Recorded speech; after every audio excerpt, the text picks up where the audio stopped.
روزے کا مقصد بھوک اور پیاس کاٹنا نہیں ہے، یہ کوئی خوراک بچاؤ مہم بھی نہیں،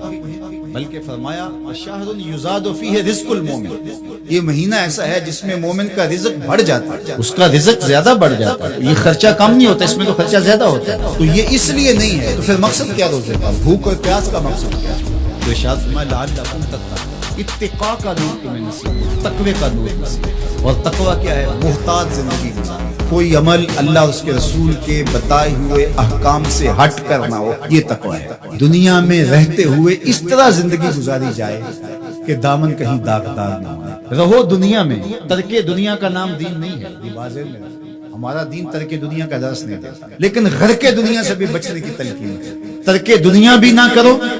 اور غرق دنیا بھی نہ ہو۔ اب اس کو حاصل کیسے کیا جائے؟ اللہ نے قرآن میں کہا کہ میں روزے سے تمہیں تقوی دوں گا، نسخہ ہاتھ میں آ گیا۔ اب سوال یہ ہے کہ روزے سے تقوی کیسے ملتا ہے؟ صحیح حدیث میں ہے، بخاری ہے،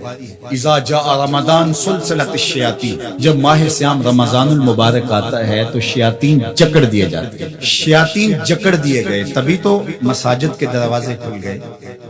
تبھی تو نماز کا رجحان پیدا ہوا، صدقہ و خیرات کے لیے لوگوں کے دلوں کے اندر مزید نرمی پیدا ہوئی، جو 5 نمازیں بھی نہیں پڑھتے تھے تراویح کے لیے بھی کھڑے نظر آتے ہیں، کیوں؟ شیطان بن گیا، لیکن کم تولا جا رہا ہے، کم ناپا جا رہا ہے، جھوٹ بولا جا رہا ہے، یہ کیوں؟ نفس موجود ہے۔ نیکی کا ماحول اس لیے پیدا ہوا کہ شیطان بن گیا، بدی پھر بھی موجود ہے اس لیے کہ نفس موجود ہے۔ اب ہمارا کام ویسے آسان ہو گیا کہ پہلے تنہا جان کو 2 دشمنوں کے مقابلے میں رہنا تھا اور جان لڑ نہیں پاتی تھی، اب دشمن ایک ہو گیا، ایک بندہ ہو گیا، اب صرف جو ہے وہ ہم نے لڑنا ہے نفس، شیطان تو بندہ ہوگا، اب نفس سے کیسے لڑیں گے؟ بھوک سے نفس کوئی مردہ ہوتا ہے، کمزور ہوتا ہے۔ میرے اور آپ کے آقا و مولا حضور ختمی المرتبت صلی اللہ علیہ وآلہ وسلم نے ارشاد فرمایا یا معاشر الشباب من استطاع منکم الباء فلیتزوج، اے جوانوں کے گروہ، تم میں سے جو نکاح کرنے کی طاقت رکھتا ہے دیر نہ کرے، اگر مالی استطاعت ہے، مناسب رشتہ مل گیا ہے تو دیر کا ہے نکاح کرے،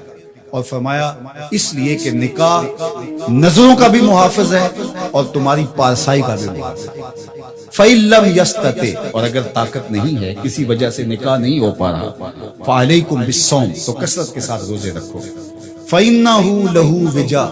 اس لیے کہ روزے قاطع الشہوات ہے، گناہوں سے بچانے کا بہترین ذریعہ ہے، تو بھوک نفس کی تہذیب کا بہترین ذریعہ ہے اور یہ روزے سے نصیب ہے۔ دوسری چیز، ہر وقت بولتے جانا اور بولتے ہی رہنا، جو کثرت کے ساتھ بولتا ہے وہ غلطیاں بھی کثرت کے ساتھ کرتا ہے۔ خاموشی میں نجات رکھیے، قیامت کے دن سب سے زیادہ لوگ جو پکڑے جائیں گے وہ زبان کی وجہ سے پکڑے جائیں گے۔ حضور نے زبان کو پکڑ کے کہا کہ لوگ اس کی وجہ سے پکڑے جائیں گے، اس لیے اپنے لہجوں کو کنٹرول کیجیے، اپنی زبان کو کنٹرول کیجیے، یہ تہذیب نفس کا بہترین ذریعہ ہے۔ اور تیسری بات، العافیت فی العزلہ، عافیت تو عزلت میں، تنہائی میں، لوگوں میں جانا، لوگوں سے میل ملاپ اور اختلاط جتنا زیادہ ہوگا اتنی زیادہ آزمائش ہوگی، اس لیے جہاں تک ممکن ہو دینی ضرورت کے لیے آپ کو جانا پڑتا ہے، ضرور لوگوں سے ربط رکھیں، لیکن ربط پورا رکھیں، لیکن ربط بھی اچھے لوگوں کے ساتھ رکھیں۔ فرمایا تمہارا کھانا متقی کے علاوہ نہ کھائے،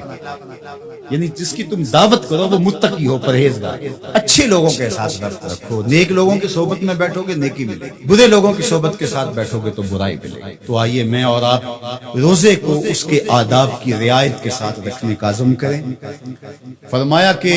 من لم یدع قول الزور والعمل به فلیس للہ حاجۃ فی ان یدع طعامہ وشرابہ، جس نے جھوٹ اور جھوٹے امور ترک نہیں کیے اس کے بھوکے اور پیاس سے رہنے کی اللہ کو کوئی ضرورت نہیں ہے۔ اس کی مرضی کیا ہے کہ روزہ تمہارے نفس کی تہذیب کا ضامن ہے، تمہارے باطن کی ستھرائی کا ضامن ہے۔ تو اس لیے یہ نہیں کہ ماہ صیام آیا اور چلا گیا، کسی کی زندگی میں 40 رمضان گزر گئے، کسی کی زندگی میں 50 رمضان المبارک گزر گئے، لیکن جہاں کھڑا تھا وہیں کھڑا رہا اور پورا مہینہ